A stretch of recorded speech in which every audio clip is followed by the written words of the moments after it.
Everybody, we have a special guest today. Professor Thadamouse is here to talk about the first Franklin Christmas, a new book all about Franklin and Christmas time. Two of my favorite things to talk about. How's it going this morning? It's going well. Thank you very much. So I love your little book. It has the little Christmas tree on it. I love Christmas trees anyway. Can you show us your book? Sure. So here it is. Let me try to get the glare off it. The first Franklin Christmas tree.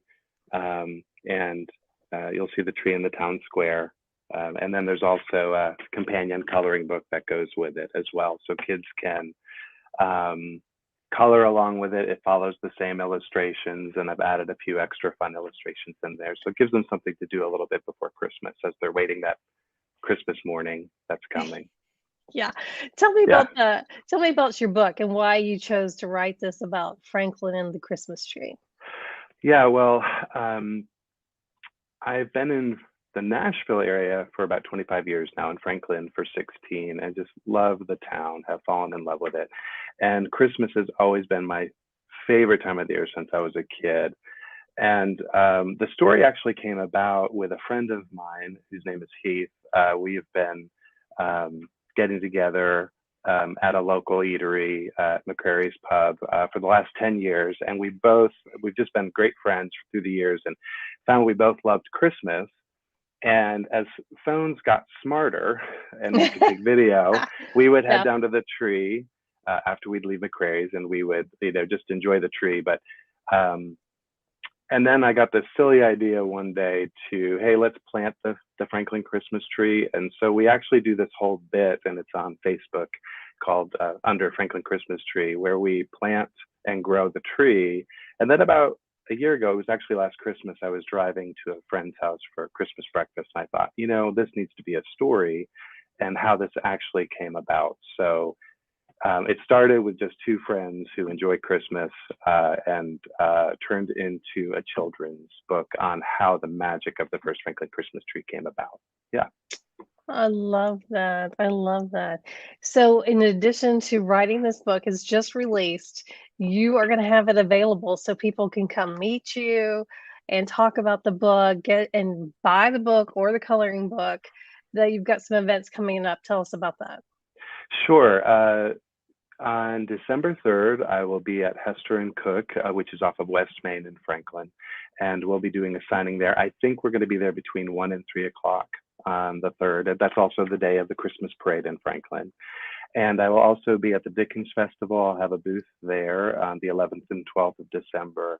And you can also find the book and the coloring book in Hester and Cook, obviously.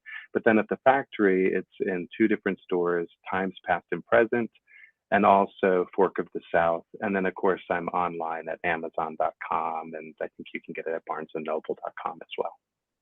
Wow. What was the process like for you writing this book? Yeah, it was a lot of fun. When I wrote the story came easily, went through the editing process with an editor. And I think the most exciting part once the story was down was just choosing the illustrator. Claude C. Bergeron is just phenomenal with her use of whimsy and light, and she's very magical. And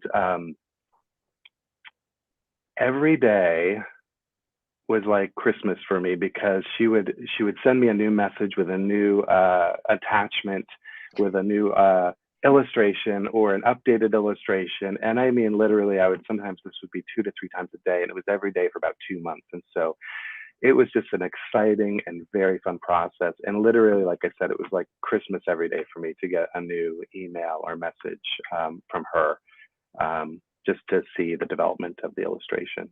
A lot of fun, just from start to finish. So was that a goal of yours to always write a Christmas book? Because those are so seasonal. Or did you think I just want to do a children's book in general? Well, yes and no. I've been writing. I started writing when I was in the third grade, and I had this mom who, not my mom. My mom was wonderful, but another mom who started a school newspaper and took me under her wing and actually taught me how to send my short stories away for publication. So I was literally submitting stories for publication. Now I got lots of rejection letters, but since the third grade, I started submitting. This is my first book. I hadn't planned on doing a Christmas story as my first book. I do have a couple of other books in the works, children's young chapter readers. Um, and this is just, I guess, what asked to be written first, if you will. My love for Christmas and writing just came together, and I just kind of followed that call. I like that so much. I know that children's books seem so simple, yet I feel like it's complicated to get your message across in such short messages that they can take in. I mean, did you feel that way as well? Yes, and I broke some rules here. So, because I wanted to tell the story the way I wanted to tell this Christmas story, and so it's a little bit longer. Um, and while it's in a children's picture book format, it's really for all ages. It's for adults too, because it's really creating a legend around this town and Christmas and how it came about, the first Christmas here. So it really is for all ages. And so I expanded the story a little bit in length and language. Um, and yes, it's not easy writing for children. I imagine there are people that think that's really simple, but it's no simple task, but it's a lot of fun at the same time. Yeah, tell me one thing that you thought was really important to put in this story about Franklin. Um, what was really important for me, even for the illustrations, was to capture Franklin. And the story is actually set in the late 1800s.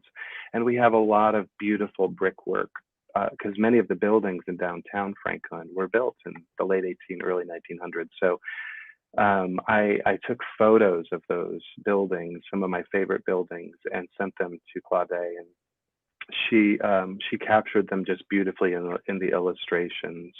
So from the illustration point of view, that's what was important to me, to really capture classic Franklin.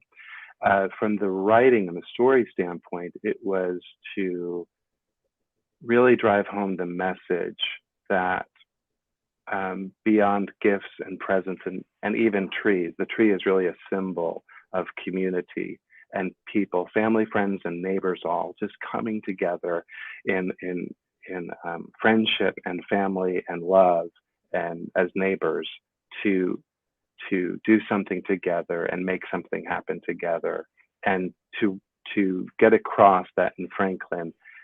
I believe that's who we are in Franklin, Tennessee.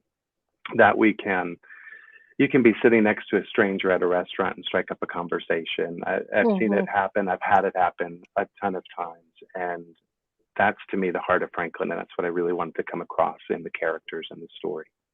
Yeah, it's a great message, Thank you. and I think that's definitely you've captured a little bit of the heart of Franklin. Show us your books again. People, please Sure. go get those. It's great. Buy local if you are looking for gifts. This is great to give to maybe your out of town little people on your list Yeah. or even locals. But thanks so much for joining us today. So you guys go Thank you, check that Donna. out.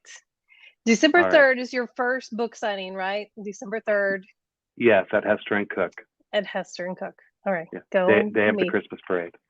All right, thank you so much. We'll see you soon.